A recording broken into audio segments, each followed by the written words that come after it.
Hello friends, welcome to home style சமையல். இன்றைக்கி நம்ம பார்க்க போகிறது எப்படி நம்ம பியூர் கோகோனட் ஆயில் செய்கிறதுன்றதை பார்க்க போகிறோம். இப்போ இது தேங்காவை ஒரு பெரிய தேங்காய் துருவி வச்சுருக்கேன் நான். நீங்கள் சின்னதாக இருந்ததுன்னா 2 தேங்காய் எடுத்துக்கோங்க. நம்ம இப்போ எப்படி இதுலேருந்து நம்ம பியூராக வேஸ்டேஜ் இல்லாமல் சிம்பிளாக எப்படி நம்ம தேங்காய் எண்ணெய் எப்படி எடுக்க போகிறதுன்றதை பார்க்க போகிறோம். இப்போ நான் இதை மிக்சியில் போட்டு 2 கப்பு தண்ணி ஊற்றி அரைச்சிட்டு வந்துடுறேன். இப்போ தேங்காய் அரைச்சதை நம்ம இந்த மாதிரி ஒரு கிண்ணத்தில் வெள்ளை துணி போட்டு வடிகட்டிக்கலாம்.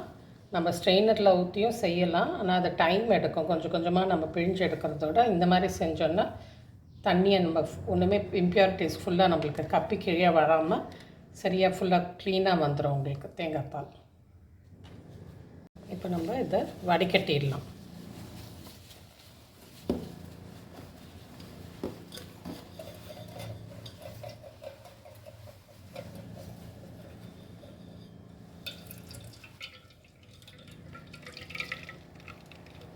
பார்த்தாலே தெரியும், ஈஸியாக வந்துடும் உங்களுக்கு.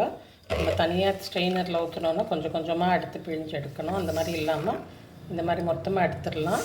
அந்த மாதிரி எடுத்தோன்னா தேங்காய் பால் ஃபுல்லாக இறங்கிட்டு சக்கை மட்டும் உங்களுக்கு உள்ளே இருக்கும், அந்த கப்பி மட்டும் உள்ளே இருக்கும். இந்த மாதிரி 2 தடவை செஞ்சுக்கோங்க.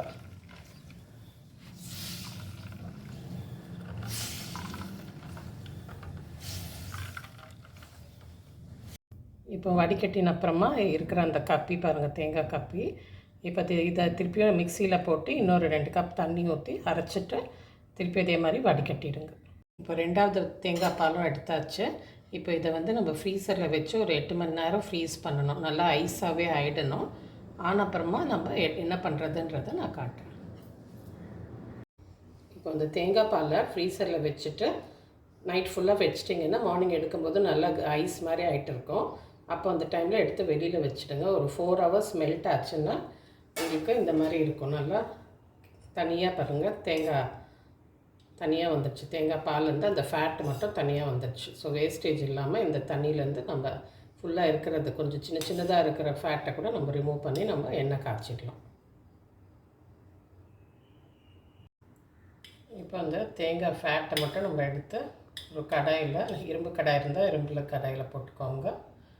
இந்த மாதிரி தனியாக எடுத்து போட்டு நம்ம அடுப்பில் வச்சு காய்ச்ச போகிறோம்.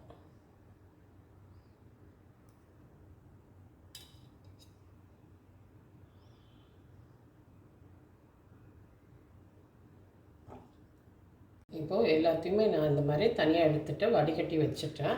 தேங்காய் ஃபேட்டை மட்டும் எடுத்து வச்சுக்கிட்டேன், அந்த தேங்காய் பால் ஃபேட்டை. இப்போ இதை நம்ம அடுப்பில் மீடியம் ஃப்ளேமில் வச்சு நம்ம காய்ச்ச போகிறோம். தேங்காய் எண்ணெயை காய்ச்ச போகிறோம். இந்த தேங்காய் ஃபேட்டை எடுத்தப்புறமா இருக்கிற தண்ணியை வேஸ்ட் பண்ணாதீங்க. நம்ம எல்லார் வீட்லேயும் இப்போ செடி வளர்க்குறோம்.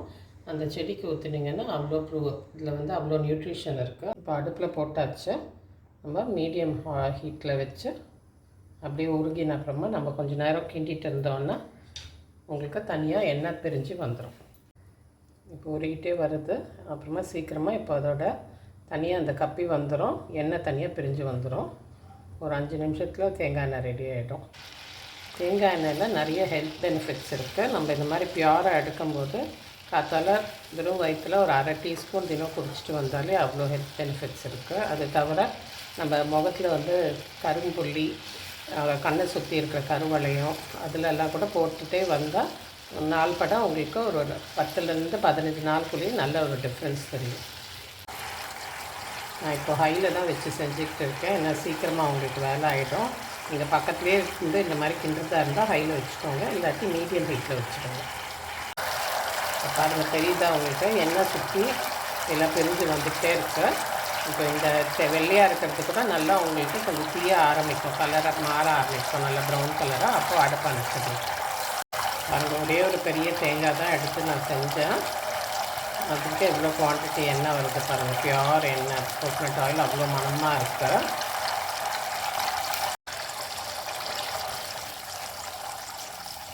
இப்போ பாருங்கள், வெள்ளையாக இருந்ததெல்லாம் இந்த மாதிரி ப்ரௌனாக ஆகிடணும். இல்லாட்டி நீங்கள் முன்னாடியே எடுத்துட்டிங்கன்னா தேங்காய் எண்ணெய் கெட்டு போயிடும். இந்த மாதிரி நல்லா பொரிஞ்சிடும் உங்களுக்கு. அதுக்கப்புறமா இந்த கப்பியை நம்ம வடிகட்டிட்டு தேங்காய் எண்ணெயை தனியாக க்ளீனான பாட்டிலில் ஸ்டோர் பண்ணி வச்சுக்கலாம். நல்லா ஆற விட்டுட்டு ஸ்டோர் பண்ணுங்கள். எவ்வளோ தேங்காய் எண்ணெய் வந்திருக்கு பாருங்கள். பியூர் கோகோனட் ஆயில் அவ்வளோ நல்ல வாசனையாக இருக்குது.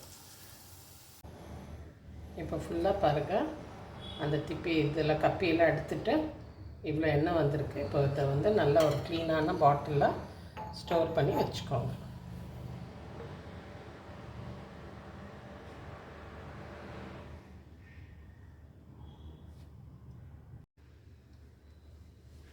இந்த மாதிரி ஸ்டோர் பண்ணி வச்சுக்கோங்க. இது பெனிஃபிட்ஸ்ன்றதை நான் போடுறேன், உங்களுக்கே தெரியும். பியூர் கோகோனட் ஆயில் எவ்வளோ நல்ல பெனிஃபிட்ஸ் இருக்குதுன்னு. இந்த மாதிரி ஏர்டைட் கண்டெய்னரில் மூடி வச்சுக்கோங்க. ஒரு பெரிய தேங்காயில் கிடச்ச எண்ணெய் ஒரு 100 ml வந்திருக்கும் எண்ணெய்.